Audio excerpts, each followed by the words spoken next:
देख रहे हैं SPN9 न्यूज़ और आपके साथ मैं हूं क्रांति सिंह। गुजरात चुनाव है। मोदी के गढ़ में पहुंच करके केजरीवाल ने सोच विचार कर रखा है कि इस बार हराना है या फिर एक ऐसे आंकड़े को वहां पर लेकर के आ जाना है जिससे कि अगली बार चुनाव में अरविंद केजरीवाल की जीत सुनिश्चित हो सके। खैर, आज इसी मुद्दे पर हम चर्चा करेंगे और जानेंगे कि आखिरकार कैसे अरविंद केजरीवाल नई योजना के तहत जो है बीजेपी के वोटरों को साधने की कोशिश कर रहे हैं। उन वोटरों की जो इस वक्त बीजेपी से कई सारे स्कीम के तहत जो है नाराज दिख रहे हैं, उन स्कीम में एक नया बदलाव, नया फेरबदल करके अरविंद केजरीवाल ने यहाँ पर एक सियासी दाव चल दिया है और इस सियासी दाव पेच में फंसते हुए नजर आ रही है बीजेपी में हड़कंप मच चुका है, क्योंकि वो मुद्दे जिसके ऊपर जनता बिखर सकती है, जनता का वोट जो है वो बढ़ सकता है और अरविंद केजरीवाल के हक में वो वोट बैंक जा सकता है। आज यही वजह है कि अरविंद केजरीवाल के उसी वोट बैंक की संख्या को देखते हुए यहाँ पर बीजेपी में ज़्यादातर हड़कंप देखने को मिल रहा है।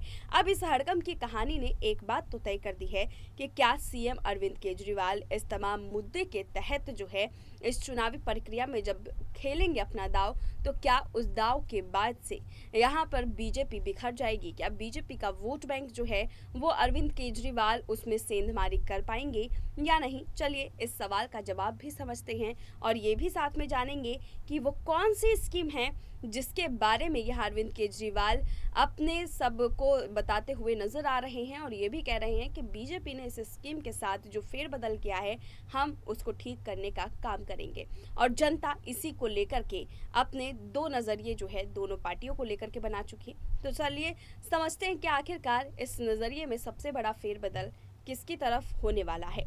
तो देखिए हमारी एक खास रिपोर्ट। गुजरात चुनाव को देखते हुए आप संयोजक अरविंद केजरीवाल ने बड़ा ऐलान कर दिया है और इनके इस ऐलान के बाद से बीजेपी खेमे में एक अलग ही उदासीनता जो है वो देखने को मिल रही है। आपको बता दें कि आम आदमी पार्टी के संयोजक अरविंद केजरीवाल ने कहा है कि आम आदमी पार्टी की सरकार बनने पर पुरानी पेंशन को राज्य में फिर बहाल किया जाएगा।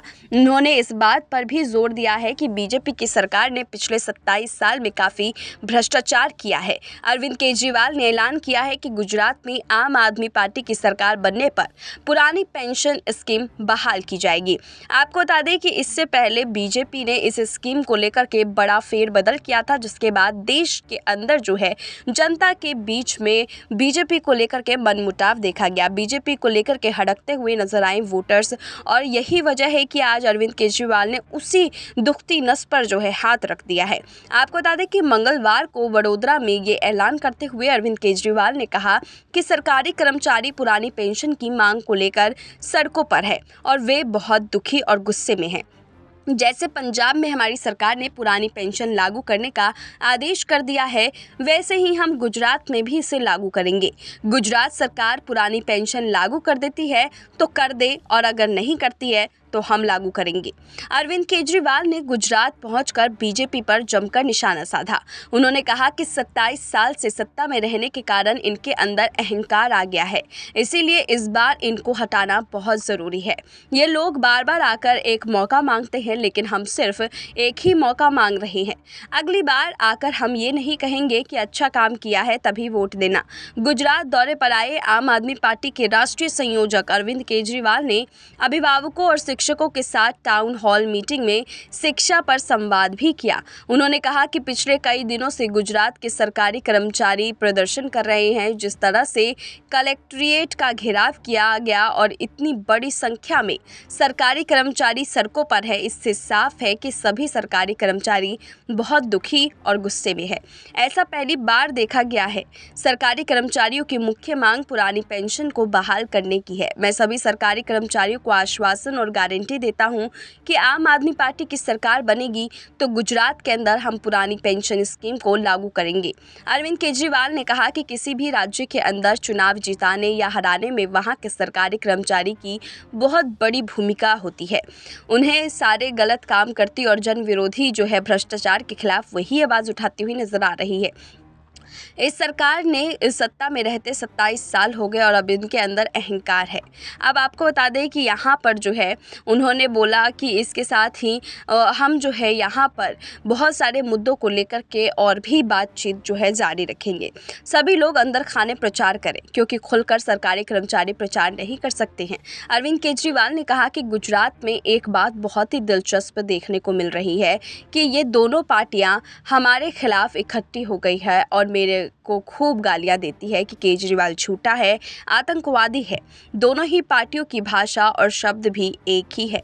मेरा कसूर क्या है? मैं गुजरात के लोगों की महंगाई दूर करने की बात कहता हूं तो ये कहते हैं कि केजरीवाल कमीना है। आज गुजरात में एक्स आर्मी अपने पाले प्रदर्शन कर रही है, फॉरेस्ट गार्ड प्रदर्शन कर रही है।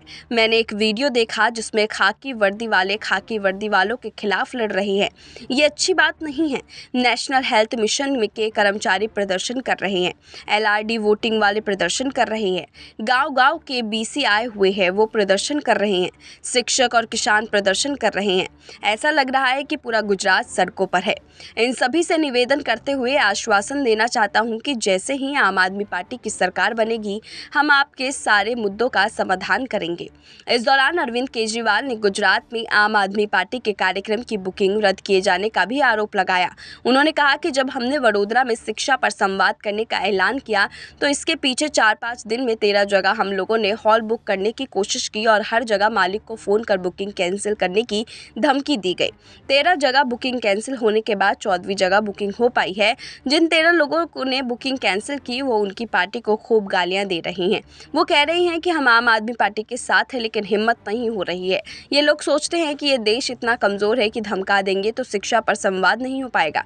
शिक्षा पर संवाद भी होगा, गुजरात के स्कूल भी अब ठीक होंगे और बच्चे का भविष्य भी बनेगा। ये रोक तो देख करके दिखाए। तो इस तरीके से बातें करते हुए नजर आए केजरीवाल। एक तरफ जहां पलटवार कर रहे थे, दूसरी तरफ वही चीज़ें, वही नई स्कीम लेकर के आ रही हैं जिस स्कीम को लेकर के बीजेपी का जो है दमखम बहुत कम है। बीजेपी जो है उस पूरे मामले में बहुत ही कमज़ोर नज़र आती है। उसी मुद्दे पर जो है अरविंद केजरीवाल का ये वार आखिरकार कितना सफल होगा ये देखना बेहद ही दिलचस्प होगा। सीएम केजरीवाल को लेकर के तमाम मुद्दे हमारे सामने आए और उस मुद्दे के बीच में बीजेपी वर्सेस अरविंद केजरीवाल की जो लड़ाई है वो बखूबी और भी ज़्यादा दिलचस्प होती जा रही है। इस दिलचस्प कहानी के बीच में अरविंद केजरीवाल अपने नए रवैये के साथ में नजर आ रहे हैं तो बीजेपी भी अपने पुराने रवैये में बदलाव करके सामने दिखाई दे रही है। JP नड्डा भी गुजरात में हैं, अरविंद केजरीवाल भी गुजरात पहुंचे। उस दौरान अरविंद केजरीवाल ने अपना नया ऐलान करके जनता को रिझाने का काम किया तो वहीं पर अपने मंच से निशाना साधते हुए JP नड्डा ने एक बात तो तय कर दी कि चाहे कुछ भी हो जाए यहाँ बीजेपी के सामने कोई भी प्रतिद्वंदी नहीं है।